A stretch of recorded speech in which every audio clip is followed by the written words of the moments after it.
Hey, this is John from Infinite Lives, and I am joined today by Ben from Steel Crate Games, taking a look at Keep Talking and Nobody Explodes. So, Ben, what is this game? So Keep Talking and Nobody Explodes is a cooperative virtual reality bomb defusing game. It's all about getting two groups of people to talk together because one can see the bomb, the other has the instructions to defuse it. And it's all about getting that interesting communication. We have one strike. Okay. What color's flashing? Green. Push yellow. 20 seconds. Push yellow. Yellow. Okay. Green. Red. Red's flashing. Push red. Is it yellow red? Push red. Push red. No, it should be yellow red. No. Red. It's obviously an Oculus game. Is that the only VR that you guys are going to be supporting for it, or are you going to be putting it out on other platforms? We're going to support as many VR platforms as we can. We're actually out on Samsung Gear VR already. Oh, wow. And we're coming out on Oculus DK2 on October 8th. And after that, we're looking towards things like HTC Vive. We've got a Morpheus build in the works whenever that's ready to go. So, yeah, anywhere that VR is like striking a chord with audiences, we'd like to be there. That's really cool. And the thing is, I love these kinds of experiences where it's a lot of communication back and forth. Like I remember the first time I booted up Space Team, a game like that where you're just everybody's sitting around on their phone, but there's a lot of communication going on back and forth. This just seems like a cool evolution of that. So, I mean, what do you guys, like, what's your inspiration for making this kind of game? So the big thing was that when we were showing virtual reality to other developers, people would start watching someone play virtual reality, and it seemed really absurd because someone was wearing this headset, they were in their own space, and everyone else was just kind of looking on.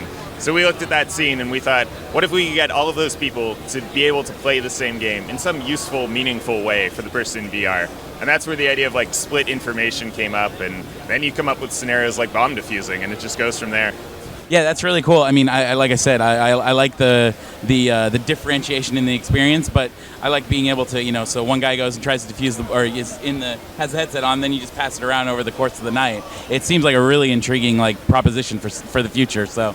Yeah, our hope was that people would be like on the cutting edge and they'd get these VR headsets and they wanted to show it to their friends, and maybe not everyone's into that.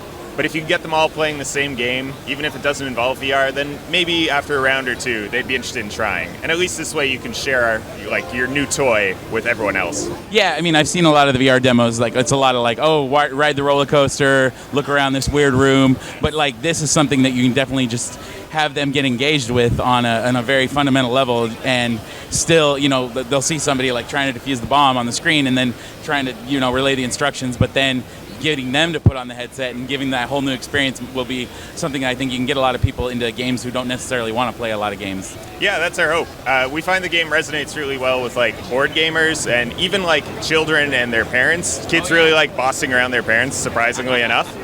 So yeah, we're finding all sorts of audiences that we never expected to really want to play this game are really, really interested in it. Well, cool, Ben. So I got to ask, we ask this to a lot of people. What are your inspirations? What is your gaming genesis? What did you grow up playing, and how do you think did that bring any sort of influence on this game for you? Oh wow. So I personally grew up gaming with NES, Sega Genesis through N64 type of thing. But I would say it's probably my recent discovery of board games that has really made Keep Talking into what it is.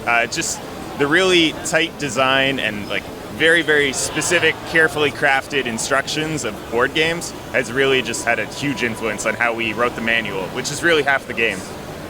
Well, that's cool, Ben. Yeah, I'm looking forward to trying this out if I ever do get my hands on a VR headset. I know PAX has been kind of insane with the VR stuff, so... Yep. So on October 8th, when our game comes out, we're actually supporting a non-VR mode as well. So on Steam, you'll be able to play the game with just a regular monitor. If you talk to people over Skype or in a different room, it'll work just the same. Oh, that's really awesome. So I'll definitely check that out then if I can't get my hands on a VR headset, because we do like to play a lot of co-op multiplayer, and these are the kind of games that, unique experiences that are a lot of fun. All right, Ben, well, thank you so much for your time, and I look forward to trying this out when it comes out. Awesome. Thank you so much. Thanks.